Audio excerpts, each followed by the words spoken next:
Mathias Dreyfus, donc, vous avez réalisé cette thèse sur les sources juives, les sources, alors tous les mots sont importants, vous allez nous l'expliquer, les sources juives, l'histoire de France. C'est une thèse, un gros travail à la fois théorique, et vous mettez en jeu beaucoup d'éléments de réflexion sur ce que sont les archives, ce qu'est la fabrication de l'histoire dans les différentes sociétés. C'est une histoire sur le long terme, hein, puisque vous partez de l'ancien régime, de la royauté, vous passez par la République, vous faites sans doute un détour par Vichy et vous abordez les questions assez contemporaines d'après la Seconde Guerre mondiale également. Et c'est une histoire donc, qui n'est pas, donc, ce que ce livre n'est pas, c'est une histoire des Juifs de France.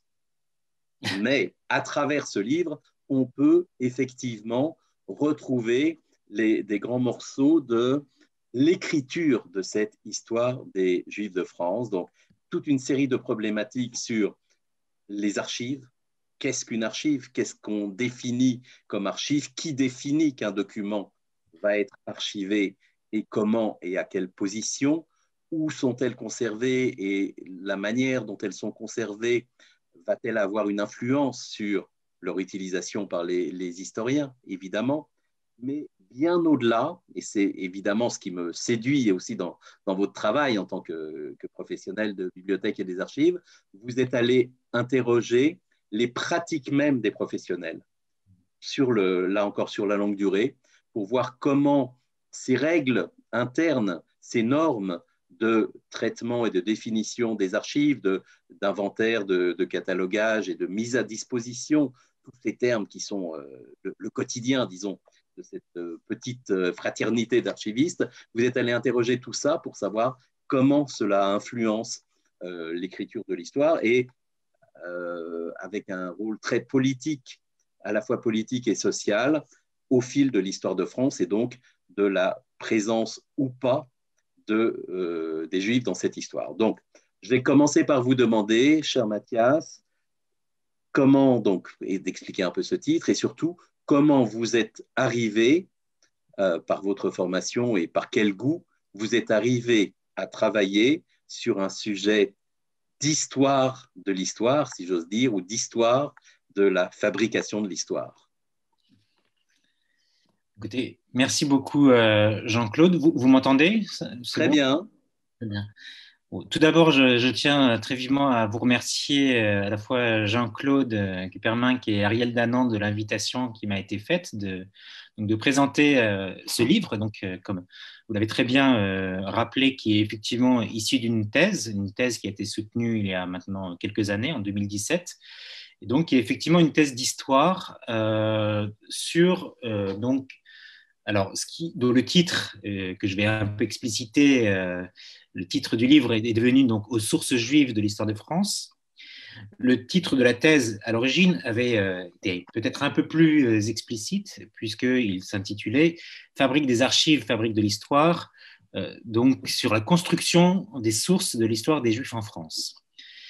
Vous voyez déjà presque un peu un basculement entre le titre de la thèse et le titre du livre, puisque ce qui était une réflexion sur les sources de l'histoire des Juifs en France, et Jean-Claude l'a précisé, j'y reviendrai, ce qui n'est pas une histoire des Juifs, enfin, c'est pas un livre d'histoire des Juifs en France proprement dite, mais plutôt un livre sur l'histoire des sources de l'histoire des Juifs en France. Donc, ce qui était d'abord centré sur les sources de l'histoire des Juifs en France est devenu, dans le titre du livre, donc aujourd'hui, les sources juives de l'histoire de France. Alors, j'ai préparé une petite présentation, un petit PowerPoint. Peut-être je le mets à l'écran, comme ça permettra peut-être d'illustrer. Oui, partagez cela avec nous. Le propos, puis surtout, voilà, ça commence par simplement la couverture du livre, comme ça, voilà, vous l'aurez devant vous. Donc, pourquoi passer des sources de l'histoire des Juifs en France aux sources juives de l'histoire de France? En fait, effectivement, il y a un basculement et d'une certaine manière, le titre aux sources juives de l'histoire de France est une invitation à réfléchir à la fois à l'histoire des Juifs en France, à la présence juive en France, et même les bornes chronologiques qu'a rappelé Jean-Claude sont justes, même si en réalité il faudra un petit peu les décaler, les translater, puisque c'est une réflexion qui repart même du Moyen Âge, des 12e, 13e siècle, et qui en fait s'arrête, pour mon cas, enfin en tout cas pour ce que je traite dans le livre, à la veille à Vichy, en fait, et vraiment à la veille de la Seconde Guerre mondiale. Hein. C'est le terminus un peu de l'enquête. Ça ne veut pas dire que dans d'autres travaux, je n'ai pas pu réfléchir à ce qui se passe ensuite, évidemment. Mais disons que voilà, d'un point de vue de la chronologie, c'était surtout cette période qui est déjà très longue. Hein. Et donc, effectivement, c'est à la fois une réflexion sur l'histoire des Juifs en France, mais aussi, et ça va me permettre de venir aussi à la manière dont j'ai construit mon sujet et comment j'ai cheminé. Chemin faisant, en fait, cette réflexion sur les sources de l'histoire des Juifs en France m'a amené à découvrir ou à redécouvrir sous l'angle des pratiques, sous l'angle vraiment de ce qu'on peut appeler le métier d'historien ou d'historienne, finalement, une part juive insoupçonnée, n'exagérons rien, en tout cas enfouie au sein même de l'histoire de France et au sein même, plus précisément, puisque c'est mon terrain, au sein même des sources de l'histoire des Juifs en France. Alors, comment est-ce que j'en suis venu là? Ça, c'est une vaste question. Je dirais qu'il y a bien Sans sûr... introspection trop outrancière. Non, non, rassurez-vous, je resterai relativement, relativement sobre, même si, évidemment, ce genre de sujet a forcément une part un peu autobiographique, et, inévitablement. Et dans une précédente présentation du livre, j'avais pu effectivement évoquer mon itinéraire de jeune Parisien juif vivant dans l'Est de Paris, notamment du côté de la place de la Nation, et d'être frappé par ce qui est une sorte de condensé de l'histoire de France en quelques résumés, en quelques monuments placés autour de la place de la Nation, à commencer par la place de la Nation elle-même, donc avec une très belle statue de Dalou qui représente la République, les colonnes du trône juste à côté qui sont à l'origine deux colonnes qui ont été construites dans la perspective de l'entrée royale donc sous Louis XIV, puis Saint-Louis et Philippe-Auguste qui ont été placés dessus. Donc on avait à la fois le Moyen-Âge, la République, l'Ancien Régime, tous réunis, se faisant face ou même des fois se tournant le dos. Donc c'est vrai que c'était des choses qui étaient très intéressantes, d'autant plus que c'est des monuments de l'histoire nationale dont les Juifs sont absents. En tout cas, ils ne sont pas présents sur ces monuments. Donc en fait, une des premières interrogations, finalement, ça a été pour moi de réfléchir à une des raisons pour lesquelles on a postulé et d'une certaine manière à raison, ce silence, cet oubli de ce qu'avait pu être la présence juive, en tout cas de cette absence de la mémoire nationale. Et c'était notamment une citation qui se trouve ici, que j'ai restituée donc d'un des plus grands historiens actuellement vivants donc, de l'histoire des Juifs en France au XIXe siècle, qui est Pierre Birnbaum. Et donc cette citation qui est tirée de sa contribution au lieu de mémoire de Pierre Nora, vous savez, cette grande entreprise donc, qui date des années 80-90, hein, entreprise éditoriale, le lieu de mémoire. Et donc il y avait cette citation qui m'a effectivement interpellé. Je vous la restitue, je vous la lis. Absent de la mémoire du royaume comme de celle de la nation, les Juifs eux-mêmes paraissent le plus souvent comme frappés d'amnésie. Leur mémoire s'identifie presque entièrement avec celle de la France. Ils ont oublié les événements de leur propre histoire. Et effectivement, je dirais que ça a été un point de départ, c'est-à-dire qu'à la fois, ça résonnait avec aussi ce que moi j'avais pu vivre, à savoir notamment le fait que cette histoire des Juifs en France avait été peu transmise, que ce soit dans un cadre universitaire ou dans un cadre même familial, hein, malgré le fait que j'avais un père de formation historienne et enfin voilà, que j'étais élevé dans un milieu juif je dirais classique, je ne sais pas si traditionnelle, mais en tout cas classique. En tout cas, cette part vraiment de l'histoire des Juifs en France, et notamment dans la longue durée, avait été peu transmise. Mais surtout, effectivement, peu transmise à travers une mémoire nationale. En cela, c'est vrai que ça a résonné, et les propos de Pierre Birnbaum sont gardent une grande force aujourd'hui. Mais néanmoins, il y avait quand même une forme de paradoxe. Et c'est aussi ce qui m'a aussi interpellé. Il se trouve que j'ai commencé ce travail de thèse au moment où moi-même, donc, je travaillais au musée d'art et d'histoire du judaïsme, comme l'a précisé Jean-Claude Kuppermank, et aussi à travers, les différentes missions que j'avais au MAGE, il y avait notamment une mission qui consistait à essayer de retravailler sur un monument de l'histoire des Juifs en France, que vous connaissez peut-être. Alors, j'ai mis la couverture un peu plus loin. Voilà, c'est la Gallia Judaica, dictionnaire de la France, d'après les sources rabbiniques, publié en 1897 avec le concours, concours financier de la Société des études juives, et donc qui est effectivement ce monument que vous connaissez peut-être, donc puisqu'il recense il recense toute la toponymie entre guillemets française qu'on retrouve dans la littérature rabbinique essentiellement médiévale.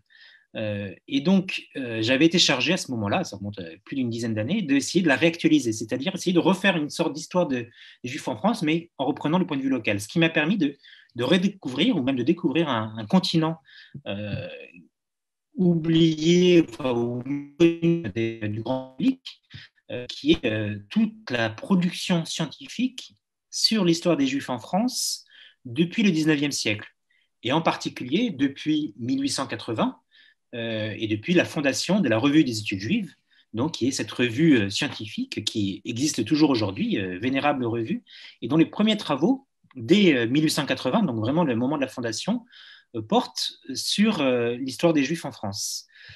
Donc, c'est un peu à partir de ces différents éléments que j'ai mené mon enquête, avec, comme l'a dit effectivement Jean-Claude, ce souci de m'intéresser aux pratiques, et notamment aux pratiques d'archives.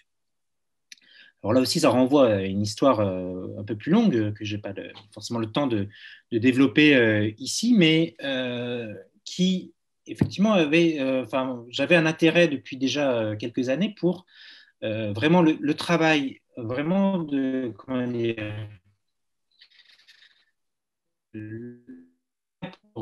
réapproprier Mathias, le métier excusez-moi, d'historien il y a quelques faiblesses, il y a quelques faiblesses dans votre peut-être votre connexion. Donc de temps en temps, on vous perd un petit peu. Hein. Est-ce que vous pouvez voir? D'accord. Voilà. Là pour Oui. l'instant, ça a l'air d'aller. Mais... D'accord. Voilà. Bon. Merci. Je vous en prie.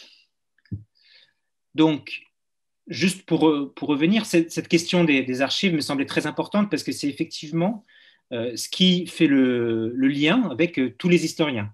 En tout cas, depuis le 19e siècle, depuis le moment où la discipline historique se professionnalise, elle se professionnalise en particulier autour du travail en archives. Hein. C'est ce qui définit l'historien, c'est le fait qu'il est allé voir les documents par lui-même, hein, et qu'il a fait ce travail de recherche, notamment en archives. Et donc, c'était une manière qui me semblait particulièrement intéressante d'approcher le métier d'historien, également parce que j'avais été frappé, notamment dans mes études, par le fait que, en étant en contact parfois avec des archivistes, je m'étais rendu compte, archivistes et puis aussi des bibliothécaires, je m'étais rendu compte que eux-mêmes, malgré ce que eux-mêmes pouvaient dire, véhiculaient une vision de l'histoire qu'ils avaient eux-mêmes dans la manière dont ils classaient les documents, dont ils les inventoriaient. Il y avait finalement une représentation de ce qu'était l'histoire nationale qui était là, propre, pas forcément formalisée à travers des discours, mais en tout cas qu'on pouvait percevoir ou identifier à travers un certain nombre de gestes. Hein. D'où l'intérêt pour des pratiques, hein, au sens concret du terme, c'est-à-dire la manière dont on pouvait retrouver des décisions prises à un moment donné de déplacer un document vers un autre ou de lui attribuer une cote d'archive, une cote de bibliothèque. sachant que les cotes d'archives ou de bibliothèques renvoient elles-mêmes, alors les archivistes et les bibliothécaires parmi nous enfin, le savent bien, elles renvoient à des systèmes de classement qui sont eux-mêmes le reflet d'une conception du monde, d'une représentation du monde. Et donc, Mathias, est-ce que je peux vous demander, pour expliquer juste cette vision du monde, de donner même brièvement un exemple? Je pense par exemple au déplacement de manuscrits hébreux du monde des archives à celui des bibliothèques. Peut-être en quelques mots pour bien illustrer en quoi cette vision du monde propre au métier d'archiviste peut avoir une influence très importante. Alors, je dirais l'exemple le plus cardinal enfin, qu'on peut proposer, il vient d'ailleurs pas forcément des archives, même si on peut. Mais je pense que ce qui me semble le plus intéressant, c'est de prendre le cadre de classement de la Bibliothèque nationale de France, de la BNF, puisque c'est un travail assez même vertigineux quand on s'y penche, mais si vous commandez un document, donc un imprimé à la Bibliothèque nationale de France, sur le site de Tolbiac, il y a une cote dont la première lettre renvoie à un système de classement qui lui-même renvoie en fait à un système de classement qui remonte à la fin du XVIIe siècle, qui a été imaginé par un bibliothécaire, Nicolas. C'est quelque chose qui est bien connu des bibliothécaires. Et donc, il y a un système de classement qui va de A jusqu'à Z et dans lequel à chaque lettre est affectée un domaine du savoir. Par exemple, la lettre L est celle qui correspond à l'histoire. À l'intérieur de cette lettre L, il y a une sous-catégorie qui est la sous-catégorie LD qui renvoie à l'histoire religieuse. Et etc., histoire religieuse de la France. Et en faisant comme ça progressivement, on retrouve à un moment donné l'histoire des Juifs en France, sous la cote LD 183, si ça vous intéresse. En tout cas, on voit bien comment ces documents sont classés dans une catégorie parce qu'elle renvoie à une conception de l'histoire des Juifs en France, qui est une sous-catégorie de l'histoire religieuse de la France, qui est elle-même une sous-catégorie de l'histoire de France, sachant que cette lettre L, dans la conception donc, de la fin du XVIIe siècle, est à la jonction en fait, entre tout ce qui relève des écritures sacrées, tout ce qui relève donc notamment les lettres A qui sont là où on range les Bibles, les Écritures saintes, etc. Et puis tout ce qui va être du domaine de l'écriture profane, enfin de l'histoire profane. On est, je vous rappelle, dans le siècle de Louis XIV, et donc de la conception de Louis XIV de l'histoire de France, il y a cette idée qu'elle est là vraiment comme un moment charnière de l'histoire de l'humanité. Donc on voit là, je pense qu'il n'y a pas meilleur exemple qui illustre cette représentation de l'histoire et la représentation du monde qui se retranscrit dans un système de classement. Et ce que vous pointiez, alors Jean-Claude, je peux d'ailleurs peut-être amener tout de suite un exemple concret autour de ces questions très bien. Et des manuscrits, puisque ici, alors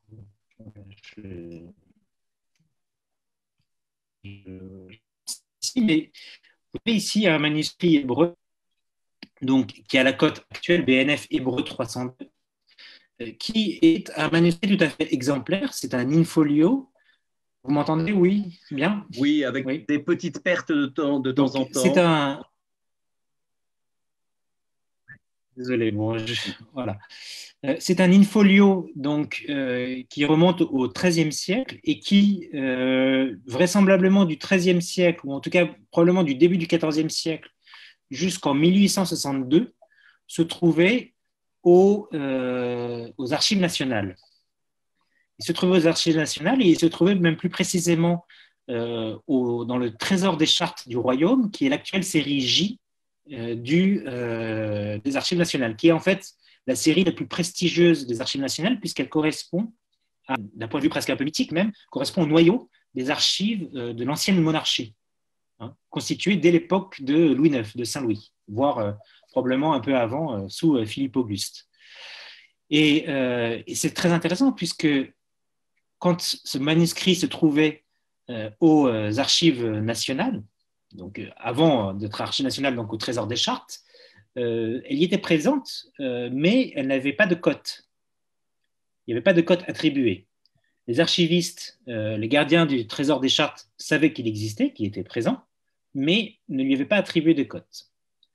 Et c'est en 1862 que ce manuscrit a été transféré à la bibliothèque, à l'époque la bibliothèque impériale, qui est aujourd'hui la bibliothèque nationale.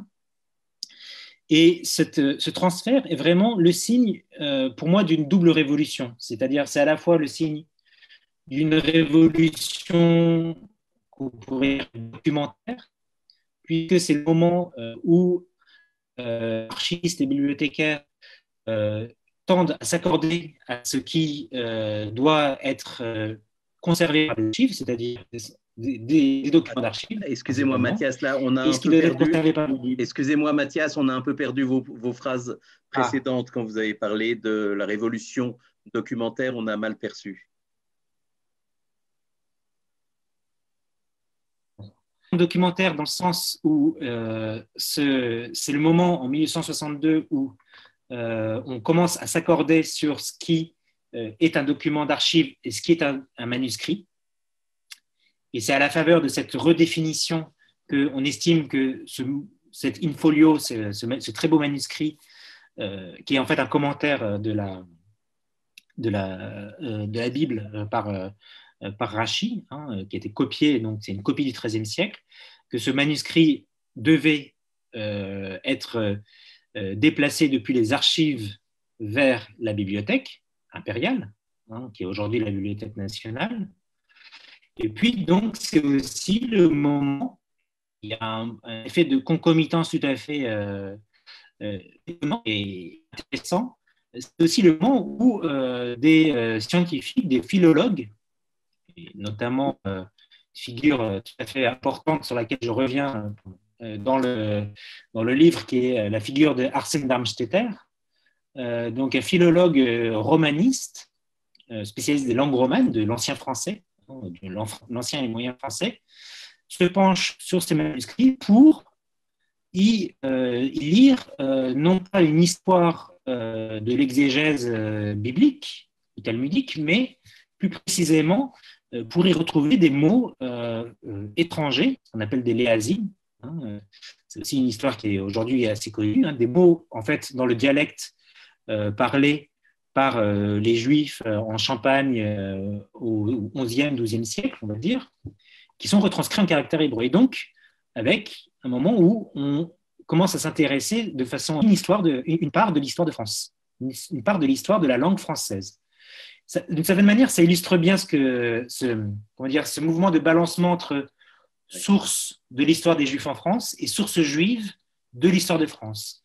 Puisque ces sources, alors que dans le livre, moi je qualifie de sources judéo-françaises, en tout cas c'est comme ça qu'elles sont construites, au sens où c'est comme ça que Arsène Darmstädter les présente. C'est-à-dire que ce sont des sources juives, ces manuscrits, mais qui sont indissociablement liés à l'histoire de France et qui même, et ça c'est quelque chose de tout à fait fascinant, permettent de contribuer à l'histoire de la langue française de manière beaucoup plus précise que ne pouvaient le faire des sources contemporaines qui étaient en nombre très restreint. À nouveau, on a un peu de donc, en fait, on a cette...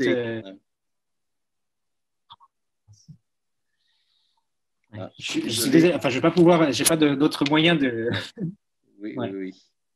Mais est-ce qu'on peut tenter quelque chose, Mathias? Je sais bien que c'est moins agréable pour nos auditeurs. Est-ce que si vous coupez la caméra, est-ce que ça augmenterait la bande passante et une meilleure qualité de son?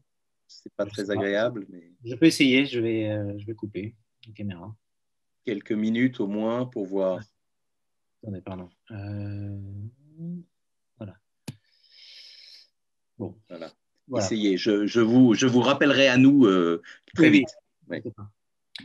Voilà. Donc, et aussi concrètement, ce qui était aussi un peu comme une sorte d'enquête policière qui court à travers le livre, c'était aussi tout ce travail pour essayer de repérer ce que j'ai mis à droite là sur l'image, c'est ce qu'on appelle donc des estampilles.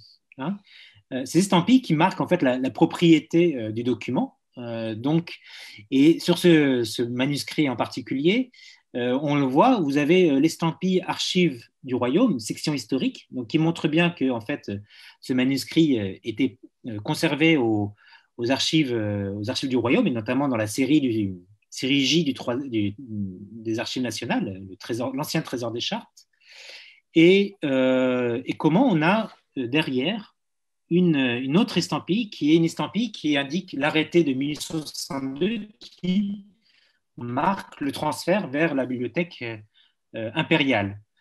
Ce qui est particulièrement intéressant, et ça vient un peu renforcer l'hypothèse que j'ai, c'est que, comme vous voyez, en fait, l'estampille des archives du royaume, en fait, elle est par-dessus l'estampille sur l'arrêté, qui montre qu'en fait, c'est quasiment au moment où on a décidé du transfert qu'on a quand même apposé l'estampille du propriétaire précédent pour voilà, qui après a été après ce document a été transféré donc à la bibliothèque impériale. Et c'est d'ailleurs ce qu'on voit sur les autres marques, section hébreu 125, enfin pardon, pas section hébreu, supplément hébreu 125, et puis après encore une troisième étape où le document a obtenu sa cote définitive, donc qui est la cote hébreu 302. Là encore, il y a une histoire que je retrace dans le livre, mais sur la manière dont on a classé ce manuscrit au sein de la bibliothèque impériale, au sein des collections de la bibliothèque impériale. Avec là aussi, encore une fois, une représentation où on voit bien que ce commentaire de la Bible. Ah, donc je démarre ma vidéo. Voilà, reprenez la vidéo, ça a l'air de fonctionner. On va voir. Ouais. Donc, Merci. on voit que ce commentaire de la Bible, en fait, il arrive, voilà, il est classé à un certain endroit après les manuscrits du Pentateuque, etc. Donc là, effectivement, on a un exemple assez concret. Bon, c'est un cas quasi unique, il faut être honnête, où on a à la fois cette question du transfert de manuscrits depuis les archives vers les bibliothèques, et puis une saisie érudite, c'est-à-dire la manière dont des chercheurs, des savants, s'emparent de ces documents pour ce que j'appelle les construire en source, c'est-à-dire en faire des documents qui sont pensés comme des sources. Ça me permet juste de revenir sur ce mot source qui est dans le titre. C'est très important, en effet. Oui. Voilà. Pourquoi source et pas, par exemple, archive ou manuscrit? En fait, là, je me suis inspiré, enfin, je me suis beaucoup appuyé sur les travaux de ce qu'on appelle le tournant archivistique des historiens. Alors, c'est beaucoup des médiévistes d'ailleurs. Il y a aussi quelques modernistes, mais qui ont bien fait que quand on parle d'une source historique, en fait, il y a un imaginaire derrière qui consiste à imaginer que l'historien va puiser une source à une fontaine, comme l'eau qui coule, en fait, la source est quelque chose l'historien n'aurait qu'à se pencher pour récupérer la substantifique moelle, en fait, la source, voilà. Ce qui est en fait une image qui tend à effacer le travail des archivistes et des historiens qui sont les premiers à être au contact de ces documents et à essayer de les déchiffrer d'abord, puis aussi à essayer de les interpréter et de les classer. Et donc, justement, en parlant des sources de l'histoire des Juifs, ou des sources de l'histoire de France, il y a aussi ce souci un peu de déconstruire. C'est vrai que c'est un peu à la mode aujourd'hui de déconstruire, mais en tout cas de montrer qu'il n'y a rien de naturel derrière les documents d'archives qu'on va retrouver ou les manuscrits qu'on va consulter. Il y a derrière une sorte de préhistoire de ces documents. Et d'une certaine manière, mon livre est structuré autour le héros, si vous voulez, le héros de l'histoire, les héros de cette histoire, ce ne sont pas forcément des individus, même si j'en croise beaucoup et je leur restitue tout leur bien. J'y reviendrai peut-être un peu plus tard, puisqu'il y a vraiment des figures très importantes. J'ai parlé d'Arsène Darmstädter, mais il y a aussi une figure qui résonne aussi beaucoup avec l'histoire de l'Alliance. Vous citez Isidore Loeb, je pense. Voilà, c'est ça, Isidore Loeb, tout à fait. Voilà. D'ailleurs, qui est ici, attendez, voilà, que je présente ici. Mais les héros principaux de mon livre, ce sont les documents eux-mêmes et la manière dont ils ont pu voyager d'une collection à l'autre.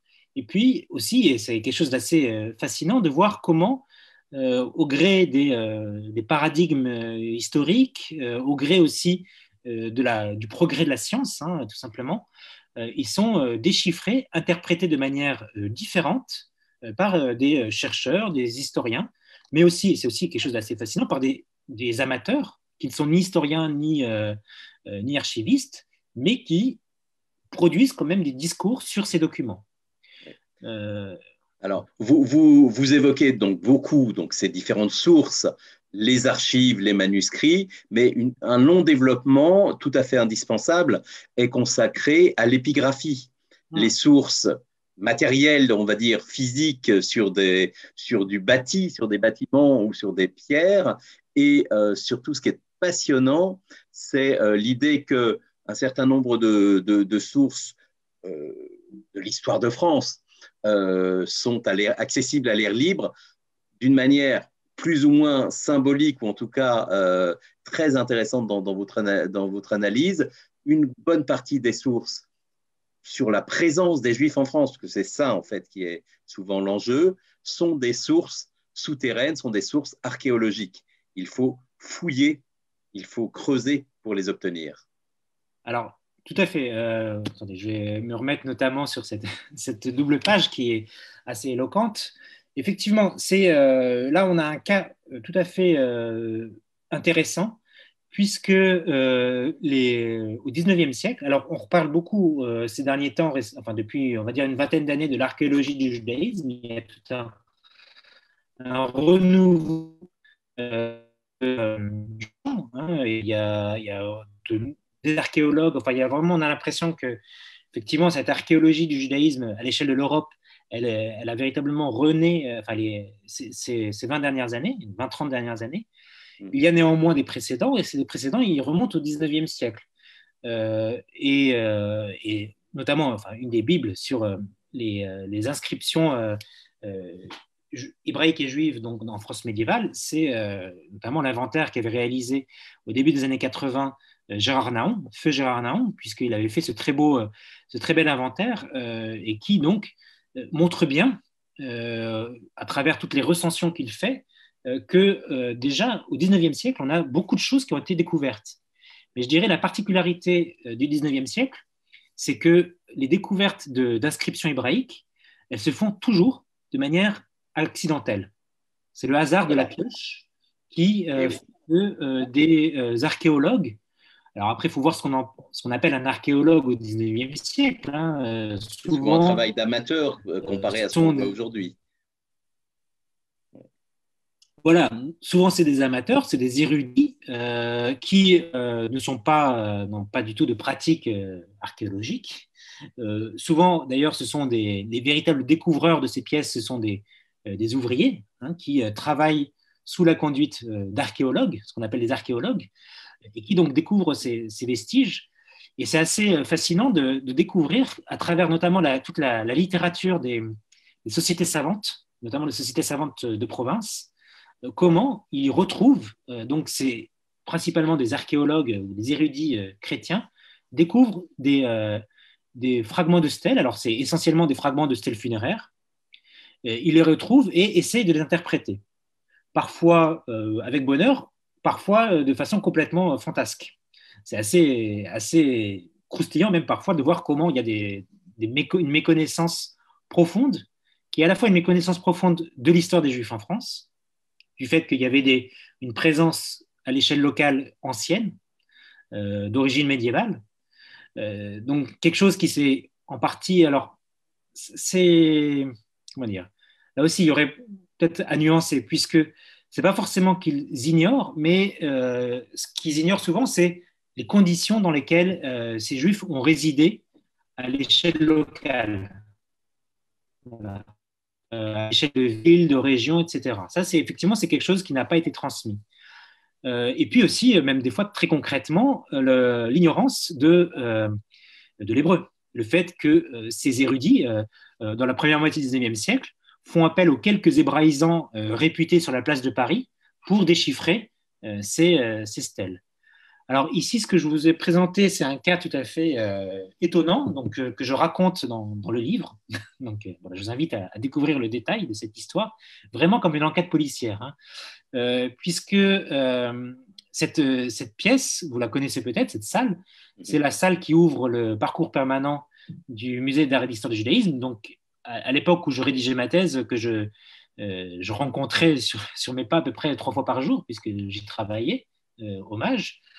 Et ces stèles sont des stèles donc, qui sont la propriété du musée de Cluny, qui les a déposées de façon permanente au musée d'art et d'histoire du judaïsme, et qui sont des stèles qui proviennent d'un cimetière juif parisien qui date du XIIIe, début du XIVe siècle, en gros jusqu'à l'expulsion de 1306.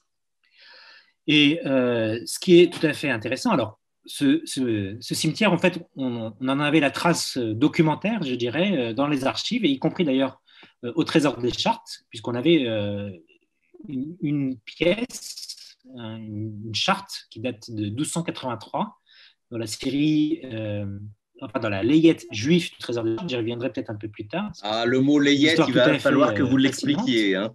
Le mot layette. Alors oui, alors les layettes, oui. Ce ne sont pas les layettes, ne sont pas les layettes pour les tout petits, mais en fait, c'est ce qu'on pourrait appeler des sacs. En fait, c'est plutôt l'endroit dans lequel étaient disposés un ensemble. Ça désigne en fait des unités documentaires, tout simplement. Donc, ce qu'on appelle les layettes du Trésor des Chartes, c'est des ensembles documentaires. Alors, à l'époque, on ne parle pas de carton, on pourrait parler de carton, qui, en fait, sont classés, donc, là aussi, de façon très hiérarchique, dans le Trésor des Chartes. Et donc, on a une des layettes, donc, c'est un ensemble de... Alors, à l'origine, 19 documents. Aujourd'hui, il n'en reste plus que 18 dans cette dite layette qui concerne les Juifs. Et d'ailleurs, puisqu'on en parle, je vais vous montrer tout de suite à quoi ça ressemble. En tout cas, la layette juive. Voilà, là, vous avez la layette, ce qui est aujourd'hui la layette juive du Trésor des Chartes, donc sous la cote J427. Voilà. Ça, c'est une appellation du 19e siècle, là, ce qu'on voit là. Alors, tout à fait. Parce que de toute façon, la cote J427, elle n'a été attribuée qu'au 19e siècle. Jusque-là, elle portait, cette layette, cet ensemble, portait uniquement le titre juif du royaume, ou juif. C'est au 19e siècle qu'en fait, on a attribué cette cote et effectivement, on a simplement reconditionné en fait, les documents, c'est-à-dire qu'on les a mis dans des cartons, ce qui avant était dans un sac, ou qui était dans une... Donc, en fait, on n'a pas troublé l'ordre des documents, mais on a simplement, voilà, on a finalement figé un ordre de classement qui en fait remontait au XVIIe siècle. Au début du XVIIe siècle, au moment où il y a tout un inventaire général des layettes du Trésor des Chartes qui est constitué à partir entre 1615 et 1630. Et donc, on a à ce moment-là la création, je dirais, officielle de cette layette juive. Alors dans tout ce que vous nous dites, donc vous allez continuer sur les documents, mais je vous interroge un peu par avance, gardez ça en mémoire, sur les acteurs et surtout sur la vision du judaïsme par des savants juifs qui peut se déceler, disons, dans les travaux historiques, surtout au XIXe siècle, et ce sera un des sujets que j'aimerais bien qu'on aborde ensemble. Et continuer sur les types de documents. Voilà, alors juste simplement pour revenir sur l'histoire des stèles. Donc, ces stèles, on le sait, ont été découvertes en 1849 au plein cœur du quartier latin, en face de ce qui est encore, j'espère pour un certain temps, la librairie Gilbert-Joseph, donc rue Pierre Sarrazin, si on veut. Et donc, ces stèles ont été, là encore une fois, comme tout ce qui a été découvert d'un point de vue archéologique en France au XIXe siècle a été découvert de façon accidentelle, au moment où a été bâti ce qui était l'immeuble de la librairie Hachette. Mais donc ça, c'est un fait connu, donc rien de nouveau sous le soleil, je dirais. Mais par contre, ce qui avait en tout cas été oublié, c'est le fait qu'au moment où on a découvert ces stèles, en fait, on a aussi découvert des ossements. Et c'est quelque chose de tout à fait intéressant puisque cette histoire de la découverte des ossements humains, donc à l'emplacement d'un cimetière, qui semble assez logique, finalement a été complètement passée sous silence, et notamment par les philologues juifs qui se sont intéressés à l'histoire des stèles et notamment à l'histoire des inscriptions hébraïques.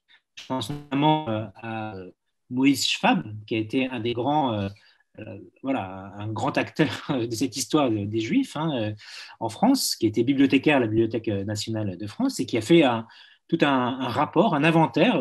C'est le premier à avoir fait un inventaire général, exhaustif, des inscriptions hébraïques en France médiévale, à la toute fin au tout début du XXe siècle, plus précisément. Et Moïse Schwab ne parle à aucun moment des ossements qui ont pu être trouvés au moment de la découverte donc, de ces stèles funéraires en 1849. Et cet oubli, entre guillemets, va jusqu'à Gérard Naon lui-même, puisque Gérard Naon lui-même, dans son très bel inventaire que j'ai cité tout à l'heure, ne cite pas plus la découverte des ossements. Ceux, en revanche, qui en parlent, et ça c'était assez fascinant et même un peu effrayant, pour le dire, ce sont des savants, notamment Armand de Quatrefages, qui, à la fin du XIXe siècle, est un grand nom de ce qu'on appelle la craniologie, c'est-à-dire la science du crâne. Et donc, on a perdu votre phrase pour définir la craniologie, excusez-moi. Pardon. Donc, Armand de Quatrefages, un des grands noms de ce qu'on appelle la craniologie, qui est donc la science de l'étude des crânes humains. Et donc, qui est en fait une science qui a été complètement décrédibilisée au XXe siècle, mais qui était à l'époque très en vogue, on va dire, et qui en fait consistait à classer les races humaines en fonction de la taille des crânes, selon un principe qui peut paraître complètement absurde aujourd'hui, mais qui à l'époque consistait à dire que donc l'intelligence des populations était proportionnelle au volume cubique de leur boîte crânienne. Voilà. Bref. Et donc, je pense qu'il a été fascinant de voir que à la fin de son inventaire général des crânes humains, on trouve la mention d'un crâne de juif de Paris. C'est ce qu'on trouve en haut, ici. Crâne de juif de Paris, dont il est dit explicitement qu'en fait, il vient des découvertes, des fouilles, ou en tout cas de la découverte faite en 1849, au moment où on a découvert les stèles. Donc là, on a aussi un exemple pour montrer comment on a une histoire qui vient entrechoquer finalement aussi l'histoire de la représentation des Juifs à la fin du XIXe siècle. Puisque voilà, on a à travers cette science craniologique qui va aussi donner des émules chez un certain nombre de penseurs raciologiques, on va dire. Randon et d'autres, oui. Et puis même le sinistre Dr. Peut-être certains connaissent ici, qui est l'inventeur du concept de race juifu, qui était actif sous Vichy. Donc, lui-même reprend des éléments de cette théorie craniologique. Donc, on voit quand même qu'il y a des déclinaisons insoupçonnées de ces histoires de découverte au XIXe siècle. Alors, pour revenir peut-être maintenant à la question que vous posiez, c'est-à-dire la question des acteurs, effectivement, et notamment la question de la vision du judaïsme qui est transmise. Alors, effectivement, c'est quelque chose qui est, comment dire, c'est une question qui est délicate, en tout cas qu'il faut manier avec prudence, puisque, encore une fois, ce sont des scientifiques, ce sont des chercheurs dont l'objectif premier est évidemment la science, comme on pourrait dire, comme on disait à l'époque, la science pure et objective. Et c'est notamment un des grands apports de la revue des études juives, qui est fondée en 1880, c'est de promouvoir une vision dépassionnée de l'histoire des Juifs, qui ne soit pas, redevable d'une vision apologétique, plus particulièrement du judaïsme, comme ça avait pu être le cas, et comme aussi, parfois, le reproche a pu être fait notamment aux grandes figures de la science du judaïsme en Allemagne, qui croisent apologie et travail historique. Néanmoins, effectivement, on voit que il y a, à travers le travail même dans les sources, il y a finalement une position qu'on veut défendre. Et je vais peut-être citer ici prendre une citation de la Revue des études juives, donc dans le premier numéro donc de la Revue des études juives, donc qui paraît en 1880. On a cette citation de Zadok Khan, qui est un des cofondateurs de la Société des études juives, donc grand rabbin, à l'époque grand rabbin de Paris, qui deviendra grand rabbin de France et une des grandes figures du rabbinat français. C'est notamment à lui qu'on doit la traduction du On appelle la traduction du rabbinat, effectivement, de la Bible hébraïque. Voilà. Et puis aussi une grande figure au moment de l'affaire Dreyfus, donc j'y reviens pas. Et dans ce qu'on peut appeler ce manifeste, on voit bien donc, je dirais, les différents motifs qui conduisent ces savants, ces éminents savants, à s'intéresser aux Juifs en France, au judaïsme français. Donc la citation, voilà, nous n'avons pas besoin de dire que dans ce champ immense qui s'étend devant nous, il y a un coin qui attirera tout particulièrement notre attention, c'est l'histoire du judaïsme en France. Le sentiment patriotique, à défaut de tout autre motif, nous engagerait déjà à accorder une place d'honneur à l'étude du rôle que nos ancêtres ont joué dans notre pays et de la littérature qu'ils y ont créée. Mais il y a une autre raison pour justifier la place prépondérante qui sera faite dans notre revue au judaïsme français au Moyen-Âge, c'est qu'il a été un des facteurs les plus puissants du judaïsme universel par les savants qui l'ont illustré, comme par les œuvres qu'il a mises au jour et qui portent en général l'empreinte de l'esprit français, cette admirable composée de netteté, de clarté, de goût et de mesure. L'intérêt, bien entendu, de la science et un double devoir de piété sociale nous trace donc notre voie. C'est un magnifique ahurissant à lire aujourd'hui, ce genre de citation. Une essentialisation totale et du judaïsme et de la francité, si j'ose dire. Comme s'il y avait un bloc monolithique de ce qu'était et ce qu'a toujours été la France et l'esprit français à mettre en rapport avec un judaïsme, là aussi, totalement pérenne et immuable. Oui, alors tout à fait. Vous l'avez très bien dit. Il y a cette image de l'esprit français. On a l'impression de lire du Boileau. Enfin, on a l'impression que c'est Boileau avant la lettre. L'esprit de clarté, cette image, voilà, que ce qui se conçoit bien s'énonce clairement. Cette image de clarté qui est effectivement complètement anachronique. En tout cas, on peut l'imaginer au XIIe siècle. Mais effectivement, il y a cette image-là, il y a le sentiment patriotique. Alors, 1880, évidemment, on est 10 ans après la guerre franco-prussienne, donc le sentiment de la revanche et de ce qu'on appelle à ce moment-là la remobilisation morale est très importante, pas seulement dans le judaïsme français, de manière générale dans la science historique française. Et la Société des études juives se construit aussi en contradiction souvent avec la Wissenschaft des Judentums allemande. Alors, oui, là aussi, c'est un débat assez complexe, parce que c'est à la fois en contradiction et puis aussi, des fois, en prolongement, quand même. Il y a les deux mouvements. Il y a les deux. Et puis, je citais Isidore Leub tout à l'heure, donc grande figure à la fois de la science du judaïsme en France, je dirais la deuxième génération, pas la première, pas la génération de Salomon Munk, mais plutôt la deuxième. Également, grande figure de l'Alliance israélite universelle, puisque, comme vous le savez, il a été votre éminent prédécesseur, Jean-Claude, et également secrétaire de l'Alliance, et puis aussi secrétaire de la rédaction de la bibliothèque, de la revue des études juives. Il a été de la revue, et donc il a été à ce titre très actif pour valoriser les productions de ses confrères d'Europe centrale et d'Allemagne, y compris au moment où la situation était très tendue entre la France et l'Allemagne sur le plan politique. Voilà. Donc, juste pour revenir d'ailleurs sur Isidore Leub, c'est lui aussi qui, à travers le choix de sources qu'il explore, véhicule une certaine vision du judaïsme, de l'histoire des Juifs, plus précisément. C'est vrai qu'Isidore Leub, j'ai une affection pour lui, qui renvoie aussi à son souci déjà c'est un des rares qui vraiment est allé dans les archives et de manière vraiment, régulière. J'ai eu la chance de pouvoir consulter le registre de lecteurs d'Isidore Leub aux Archives nationales, par exemple, et on voit que il a consulté à plusieurs reprises des documents, y compris à la fois du Moyen Âge, de l'époque moderne, contemporaine. Il y a vraiment une volonté de balayer tout le champ.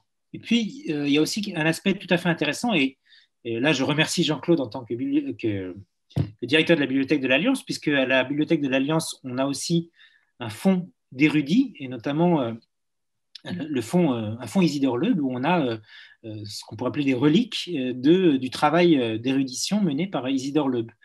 Et on voit bien, notamment, qu'il a fait des enquêtes de terrain, je dirais, dans les archives locales, notamment dans le Comtat venessin, c'est la région d'Avignon, de Carpentras, euh, et où, en fait, il a consulté tout un ensemble de documents, et notamment, et c'est très intéressant, il s'est beaucoup intéressé à des sources fiscales qui permettaient de mesurer la richesse concrète des Juifs. C'est intéressant L'histoire parce qu'il économique a...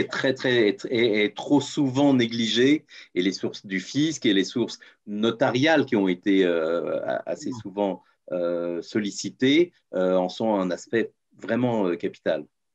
Oui, et je dirais, là, on a quelque chose de tout à fait intéressant, même, je dirais, d'un point de vue historiographique, puisque Isidore Leub, en fait, quand il commence à s'intéresser à la fois aux sources fiscales, donc tout ce qui est lié à l'impôt, en fait, concrètement, aux taxes, mais aussi les sources notariales, en fait, il est presque pionnier. C'est-à-dire que ses confrères historiens, entre guillemets, généralistes, à l'époque, commencent à peine à s'intéresser à ce type de documents. Donc on a là quelque chose qui finalement est assez rare dans les études juives, et notamment dans l'histoire des Juifs, à savoir que c'est l'histoire des Juifs, c'est l'historiographie des Juifs, plus précisément, qui est pionnière, et l'histoire générale, la manière dont on écrit l'histoire de façon plus générale, est finalement moins en avance sur ce type de réflexion, c'est-à-dire autour de l'histoire économique, ce qui sera en fait le fer de lance de l'école des annales à partir dans l'entre-deux-guerres, donc Marc Bloch notamment, Lucien Febvre, donc ces très grands historiens qui vont défendre, notamment dans leur revue des annales d'histoire économique et sociale, mais qui est fondée après la Première Guerre mondiale. Donc Isidore Leub, c'est une génération avant. Voilà, donc ça, c'est effectivement quelque chose qui nous permet de comprendre comment il y a ce souci de retrouver finalement ce qui est l'histoire des Juifs ordinaires, d'une certaine manière, au Moyen Alors, Âge, à l'époque moderne. Mathias, je suis désolé que le temps avance aussi hein, dans notre soirée. On a beaucoup parlé jusqu'à présent des sources et des archives qui se trouvaient dans les collections nationales principalement. Est-ce qu'on ne pourrait pas aussi mettre un peu un éclairage sur ce qu'on pourrait, à proprement parler, appeler des sources juives, c'est-à-dire les sources émanant des communautés elles-mêmes et là aussi, la manière dont elles ont été conservées et souvent mal conservées et dont elles ont été exploitées est très parlante pour votre propos. Évidemment. Je dirais, c'est le dernier chapitre de mon ouvrage parce que c'est, je dirais, à la fois la conclusion, mais c'est aussi le constat auquel j'ai abouti finalement au fil de cette enquête. Puisque mon travail, qui à l'origine même était un travail où je m'étais intéressé à la question, à la notion même de ce qu'on appelle les archives juives. Vous savez qu'il y a une revue éminente, donc évidemment, la Commission française des archives juives, qui est co-organisatrice, disons, de notre soirée, et que j'ai eu l'honneur de présider pendant un temps, elle est aujourd'hui par Valérie Hassan, est évidemment bien placée à cet égard. Elle est née dans les années 60, c'est juste un rappel, de ce souci d'un groupe d'historiens et d'archivistes et de professionnels de redonner une place aux archives provenant du judaïsme pour écrire l'histoire des Juifs, et aussi un très grand souci de préserver ces archives et de donner des cadres d'organisation pour que tous ces papiers, ces documents ne soient plus perdus, dispersés, comme ils le sont encore malheureusement trop souvent. Et alors, effectivement, le fait que cette revue soit fondée donc, par Bernard Blumenkrantz en 1965 est aussi un indice en fait du caractère tardif de la prise en compte en France de la valeur historique de ces ce qu'on pourrait appeler des sources communautaires. Oui. Puisqu'en fait, le Alors, concept historique même des d'archives sources juives, communautaires, voilà. c'est-à-dire le concept même d'archives juives, en fait, il est, je dirais, consolidé dans l'entre-deux-guerres. C'est notamment Georges Weil qui l'a rappelé hein, et qui a consacré des travaux importants sur cette notion d'archives juives. Il montre bien que c'est vraiment dans l'entre-deux-guerres que, notamment dans l'Encyclopédia Judaica, enfin Judaica de Berlin, donc, qui En allemand, s'achève oui. voilà, donc, en 1934, qu'on a une grande notice intitulée Archives et qui permet de définir concrètement ce on entend par archives juives, c'est-à-dire en fait des sources communautaires, C'est ça. c'est-à-dire concrètement à la fois des registres de délibération des communautés juives, aussi des livres du souvenir, ce qu'on appelle des mémorbourgs, voilà, livres du souvenir, tout un ensemble donc de documents qui sont à la fois qui peuvent être des documents liturgiques, mais sont surtout en fait des documents de gestion de la communauté. Donc un ensemble de registres, aussi des registres de circoncision finalement, de mariage, etc. Et ça, c'est dans l'entre-deux-guerres en fait qu'on commence à le constituer, enfin, on commence à le définir à un moment où il y a effectivement déjà à l'échelle de l'Europe, et notamment en Allemagne, et puis aussi à l'est de l'Europe, Les en travaux de Russie, Simon Douvenov, enfin dans la Russie tsariste. surtout. Hein. Ouais. Alors, particulièrement, effectivement, Simon Douvenov qui, dès 1892, lance un appel pour la conservation et la préservation des Pincassim, des registres des communautés. Donc, c'est très tôt. Et en fait, en France, ça ne sera pas véritablement pris en compte jusqu'à une période tardive, sauf dans un cas particulier qui est l'Alsace-Lorraine, en fait. Et notamment à travers une figure très importante, qui est la figure de Moïse Ginsburger, qui est rabbin, philologue, et qui est surtout le grand spécialiste de l'histoire des Juifs d'Alsace, sur lequel aussi Georges Weil a beaucoup travaillé, et qui fonde en 1905 la Société d'histoire des Israélites d'Alsace-Lorraine, dans un contexte, vous le savez, où l'Alsace et la Moselle sont annexées au Reich allemand. Donc, on est aussi dans une situation qu'on pourrait dire périphérique par rapport à la France de l'époque, hein, puisqu'on est concrètement dans le territoire allemand, et puis aussi parce que Ginsburger, à ce moment-là, agit aussi en réaction à des tentatives des juifs berlinois de centraliser les archives juives à l'échelle du Reich, avec notamment la fondation, la même année, hein, et il n'y a pas de coïncidence à ça, donc des archives centrales des juifs allemands à Berlin. Mais effectivement, en France, il y a une sorte de vide, ou en tout cas quelque chose qui est très peu identifié comme étant des sources à caractère historique. Et l'hypothèse que je formule, c'est que cette histoire est liée étroitement à la Révolution française. De deux manières. D'une manière, je dirais, comment dire, idéologique, pourrait-on dire, puisque, comme vous le savez, la Révolution française est le moment, et notamment à la fin du 19e siècle, enfin tout au long du 19e siècle d'ailleurs, est vécu comme le moment, entre guillemets, messianique où les Juifs de France ont été adoubés citoyens, hein, citoyens français.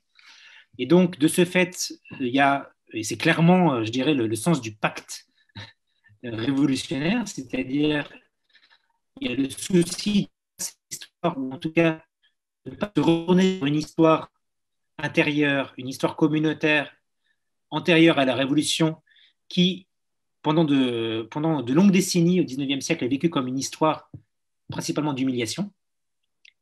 Et oui. Il y a des exceptions, je vais y revenir, et notamment l'exception bordelaise, qui est très importante, puisque eux ont une histoire à part, hein, mais globalement, c'est quand même comme ça que c'est formulé.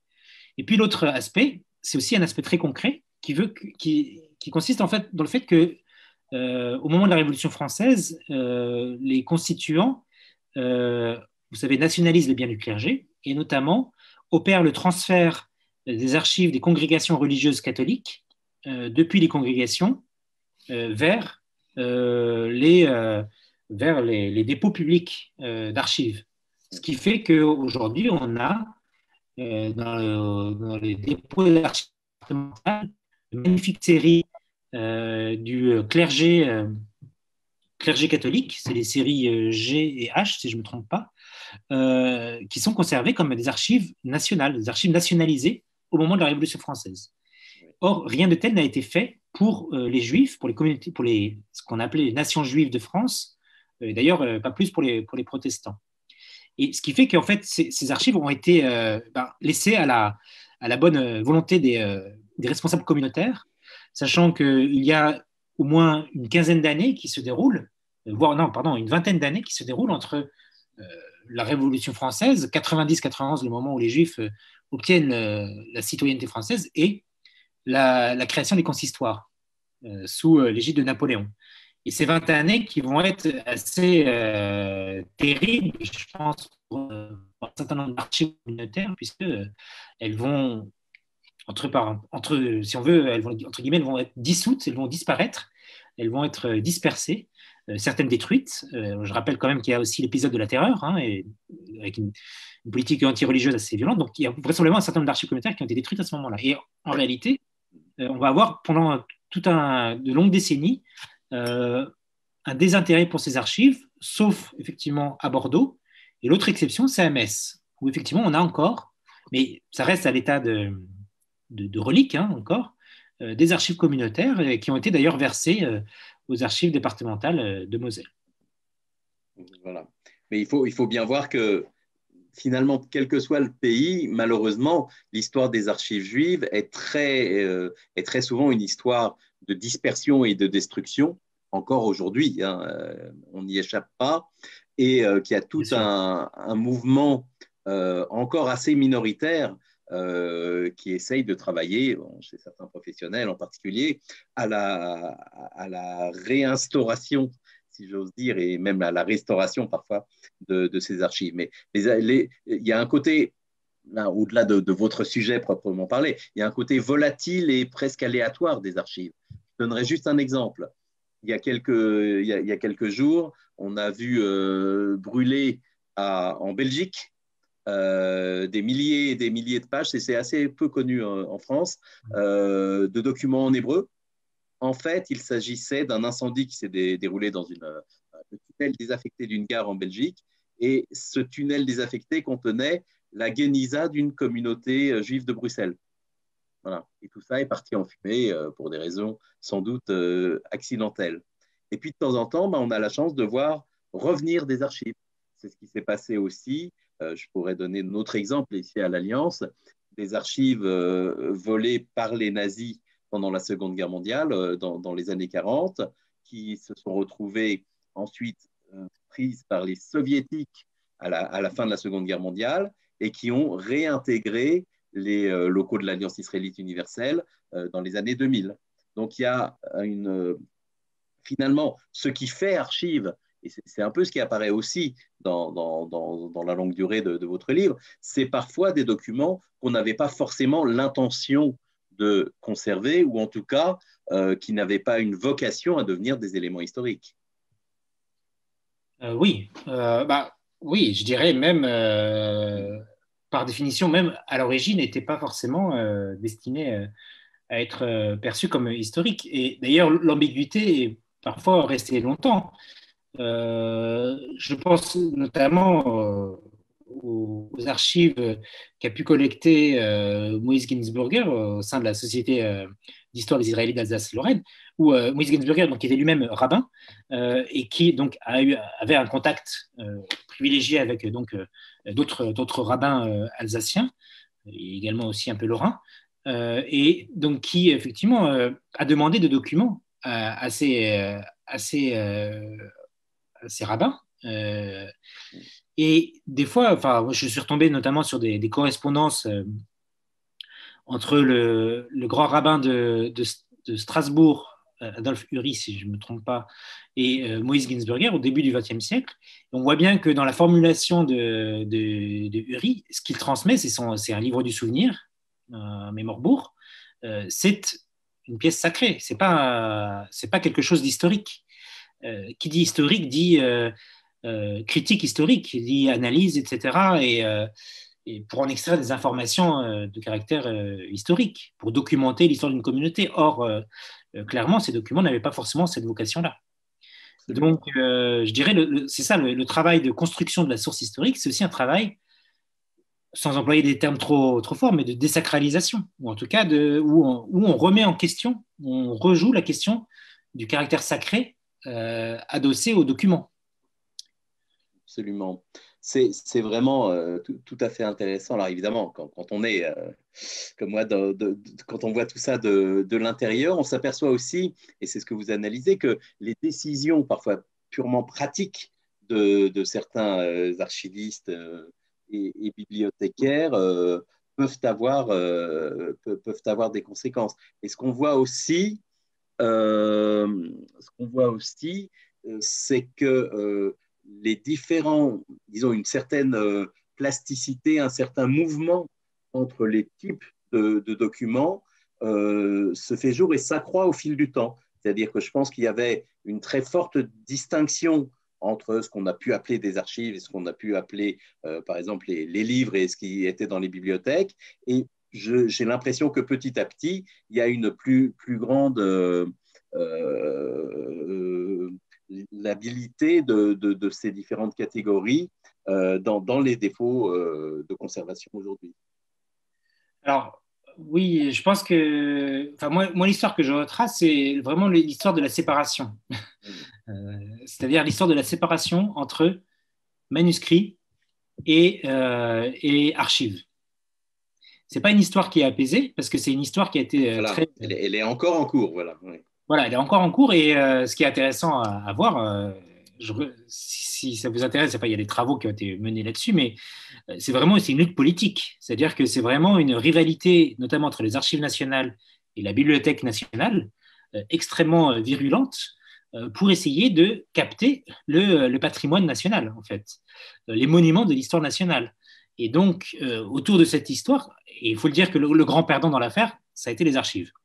C'est-à-dire que c'est la Bibliothèque nationale qui s'est taillé la part du lion dans ce qu'on peut appeler les monuments de l'histoire nationale, et notamment les monuments littéraires de l'histoire nationale. Si on veut aller dans le symbole, la position de la Bibliothèque nationale très visible au cœur de Paris, comparée à la position maintenant reléguée en banlieue des archives nationales. Absolument, c'est une histoire longue, c'est une histoire qui remonte au XIXe siècle. Et effectivement, ce qui est intéressant, c'est qu'effectivement, quand on redéfinit ce qu'est un document d'archive et ce qu'est un manuscrit, ça a l'air anodin comme cela, mais ça a quand même des répercussions importantes sur ce que le document lui-même. Je reprendrai juste le même exemple que j'ai donné tout à l'heure, à savoir l'histoire de ce fameux manuscrit hébreu, le BNF hébreu 302. En fait, quand il était aux archives, qu'est-ce que cela signifiait? Cela signifiait vraisemblablement que ce document avait été mis là parce que produit d'une confiscation. C'est-à-dire que vraisemblablement des officiers royaux, au moment des expulsions des Juifs du Royaume de France au XIVe siècle, ont saisi ce manuscrit et l'ont versé dans le trésor des Chartes parce que c'était à la fois le lieu, comment dire, un lieu de prestige, mais c'était aussi, il y a tout un ensemble de documents qui y sont entrés sans qu'on sache véritablement comment, pourquoi, mais en tous les cas liés à un acte de saisie, de confiscation. Voilà. Ce qui veut dire que... Sans en connaître le contenu, vraisemblablement. Les gens qui ont opéré la saisie sans ne véritablement connaissaient vraisemblablement pas le contenu. Tout à fait. Et alors, j'aurais aussi un autre exemple, mais peut-être vous le lirez dans le livre, hein, aussi d'un registre, d'un livre de comptes qui a été saisi, alors non pas à Paris, mais en Franche-Comté, à Dijon, qui se trouve aux archives départementales de Côte d'Or, et qui, en fait, c'est flagrant, c'est même étonnant. Quand j'ai eu le document entre les mains, je me suis rendu compte que le document, il y avait une haie de bois, une sorte de couverture en bois qui recouvrait ce manuscrit, sur lequel était marqué manuscrit que l'on croit être Talmud, alors que c'était un registre de comptes. Oui, Et donc oui, ça c'est montre ça. bien quand même qu'il y avait une grande ignorance de la part des archivistes de ce que peut être un manuscrit de Talmud, tout simplement. Voilà. Et ce qui est intéressant, donc juste pour revenir à l'histoire du manuscrit, en fait, jusque dans les années 1860, ce manuscrit était surtout perçu comme un témoin du malheur des Juifs. Ça, c'est une formule même qu'emploie Samuel Cohen, donc, qui est le rédacteur en chef des Archives israélites de France. Et dans, son, pardon, dans, son, dans sa revue, il cite ce manuscrit qu'il a eu entre les mains et il le décrit comme un témoin de l'histoire tragique des Juifs en France à la veille de l'expulsion. Voilà. Et donc, quand Ouais. il devient manuscrit hébreu à la Bibliothèque nationale, ça devient un monument littéraire. Voilà, donc là, nous sommes vraiment maintenant à la fin de de vos propositions. Voilà, peut-être une ouverture. Alors, c'est pas du tout dans votre travail, dans votre thèse, mais votre pratique peut-être. Peut-être une ouverture sur ce que les nouvelles technologies font aux archives. Finalement, pour moi, les questionnements sont finalement les mêmes. Des archives sous forme numérique ne deviennent pas par miracle totalement transparentes. Vous citez à l'instant les archives israélites de France. C'est un journal qui est publié sur pratiquement 100 ans. Nous l'avons numérisé intégralement à la bibliothèque de l'Alliance israélite universelle. Il est accessible sur notre bibliothèque numérique. Le fait que ce document, maintenant, ces milliers de pages, soit accessible et recherchable, va peut-être donner un nouvel élan aux recherches sur le 19e siècle. Donc, c'est la disponibilité des archives et le choix, finalement, parfois très contingent des professionnels qui peut largement, même aujourd'hui, même au 21e siècle, orienter la recherche historique. Alors oui, absolument. Bon, je regrette juste d'avoir fait ma thèse un peu trop tôt pour pouvoir profiter de l'ensemble de la revue Archives israélites de France numérisée par vos soins, parce que je pense que ça m'aurait été très utile. Enfin, néanmoins, à l'époque, j'avais pu les trouver sur Google Books, mais je dois dire que la pas aussi numérisation… clairement fait. Voilà. Alors, voilà. Ah, mais Voilà. c'est important parce que, et je vais revenir de manière plus large, mais la question de la numérisation, l'évolution, ne serait-ce qu'en 10 ans, entre la numérisation qui avait été faite à l'époque de Google Books et même d'ailleurs en partie de Gallica, pour être honnête, et celle qui est faite maintenant, il y a quand même, déjà, il y a des progrès. Pour prendre juste l'image qui est à l'écran, ça, c'est quelque chose que j'avais tiré donc, à l'époque de Gallica, puisque la première année, Gallica a numérisé uniquement la première année des archives israélites de France, si je ne me trompe pas. Donc la première année, elle est sur Gallica, et ce qui est en fait concrètement numérisé, vous le voyez, c'est un microfilm. Et en fait, la lecture du microfilm est beaucoup plus… Enfin, la numérisation du microfilm, Jean-Claude le sait bien, est de beaucoup moins grande qualité que la numérisation du document lui-même. Et c'est notamment ce qui est fait avec la collection des archives israélites de France numérisée par l'Alliance. On a une possibilité de faire une recherche en texte, une recherche de mots, qui est beaucoup plus efficace que vous pouvez avoir. Donc, déjà, c'est vrai que la numérisation permet ça, permet d'avoir un accès beaucoup plus rapide à, à un corpus qui, jusque-là, il fallait aller chercher en bibliothèque. Par ces temps de Covid, c'est une très bonne chose, je dirais. La deuxième chose, c'est qu'effectivement, on a des outils, notamment de recherche lexicale, lexicographique, qui sont tout à fait efficaces. Mais à l'inverse, alors c'est moins vrai maintenant avec les numérisations actuelles, puisque les numérisations actuelles permettent de restituer quelque chose de la matérialité du document. Oui, on s'y attache vraiment, oui. Voilà. Et je prends juste un exemple concret, toujours mon Trésor des chartes. Le Trésor des chartes, donc la série J des Archives nationales, est la première série qui a été microfilmée aux Archives nationales, juste après la Seconde Guerre mondiale. Et ce que les archivistes, ou les photographes ont microfilmé après la Seconde Guerre mondiale, donc c'est des documents de très grande valeur historique, et voilà. c'est uniquement le recto des documents. Parce que c'est là où il y a les textes. C'est là où il y a les... Et on perd énormément, bien sûr. Et quand on a entre les mains le document lui-même, j'ai plus alors, le problème, c'est que maintenant, c'est sur dérogation et il faut être... voilà. Il faut avoir de bons contacts aux archives nationales pour pouvoir avoir entre les mains des documents du Trésor des Chartes. J'ai eu la chance d'avoir entre les mains les pièces de la layette juive. Ce qu'on se rend compte, c'est qu'au dos, il y a cote, évidemment. Et surtout, ce qui est intéressant, c'est que comme c'est des pièces qui remontent au XIIe, XIIIe siècle, on se rend compte qu'entre le XIIe, XIIIe siècle et le XXe siècle, eh bien, il y a plusieurs codes qui renvoient à plusieurs systèmes de classement. C'est-à-dire qu'on voit concrètement sur le document lui-même que le document a voyagé. Mais ça, on ne le voit pas quand on va sur le microfilm, parce que sur le microfilm, on n'a que le recto, on n'a que la face, on n'a pas l'envers de la médaille. Donc, vous voyez, ça aussi, c'est l'aspect un peu enquête policière, mais qui est vraiment fascinant parce qu'on se rend compte, effectivement, concrètement, il y a enfin, voilà, cette histoire aussi de la manière dont on se saisit des documents, eh bien, ça nous permet de faire l'histoire autrement. Exactement. Bah, écoutez, voilà, là, on a eu un très bel aperçu de l'ensemble de votre travail, Mathias. J'espère que ça aura donné l'envie à nos auditeurs d'en savoir plus et de se plonger dans le livre, parce que là, évidemment, on a abordé les choses de haut, mais il y a parfois vraiment des aventures, des enquêtes policières pratiquement, qui sont révélées dans cet ouvrage. Donc, je vous en remercie infiniment. Pas de questions apparemment Alors, je crois qu'il y en a une. apparues. Il y a une question ici, difficilement lisible. Voilà, une question sur des archives départementales de la Dordogne à Périgueux, où aurait été trouvé un parchemin de 1308 signé par Philippe le Bel et qui expulsait les Juifs de Dordogne. Voilà, c'est une information qui nous est donnée.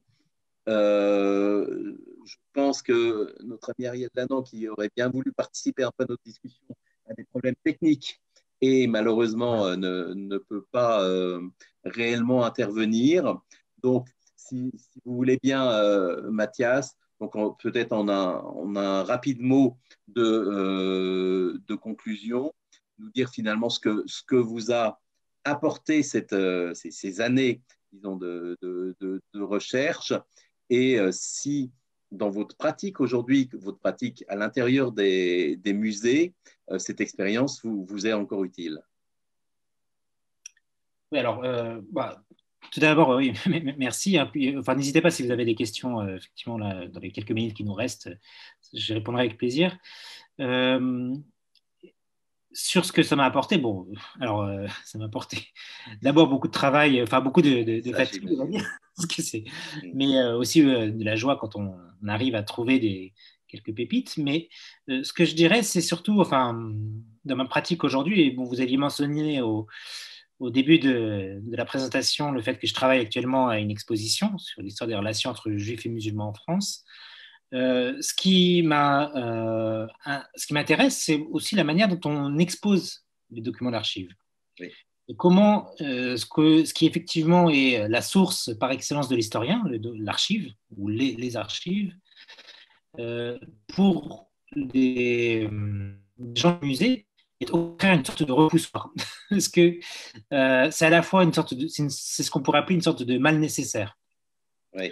Je m'explique, c'est-à-dire que dans des expositions, et y compris, et je dirais même avant tout dans des expositions d'histoire, on a toujours, en tout cas les conservateurs ont toujours un peu de réticence, les conservateurs, non pas de bibliothèque évidemment, mais les conservateurs de musées ont un peu de réticence à montrer des documents d'archives parce que c'est ce que les visiteurs ne vont pas voir, parce que c'est parfois difficilement lisible, c'est un peu, enfin c'est pas entre guillemets esthétique, et donc on est là effectivement pour d'abord présenter des œuvres picturales, et les archives sont là pour illustrer, documenter. Et j'essaye de réfléchir, notamment dans le cadre de l'histoire des relations entre juifs et musulmans en France, c'est particulièrement intéressant puisque l'un des objets de cette exposition sera de montrer le rôle de l'État, comment l'État intervient dans ces relations, dans la transformation de ces relations. Bon, on pense au décret Crémieux, mais il y a toute une politique étatique à la fois coloniale et puis après même en France. Enfin, et, l'action de l'État, c'est beaucoup à travers les archives qu'on la met en scène, enfin, qu'on l'identifie. Et donc, la question, ce sera comment, à travers effectivement ces archives, on peut les incarner, c'est-à-dire vraiment leur faire exprimer des idées qui vont au-delà de simplement illustrer un propos ou voilà, entre guillemets, décorer un peu une salle. Hein. Donc, c'est ça ce que ça m'a Voilà. apporté, je dirais, aujourd'hui. Et oui, dans la civilisation de l'image et de l'immédiat, les archives ont une place encore difficile à trouver. Eh bien, écoutez, merci infiniment Mathias Dreyfus.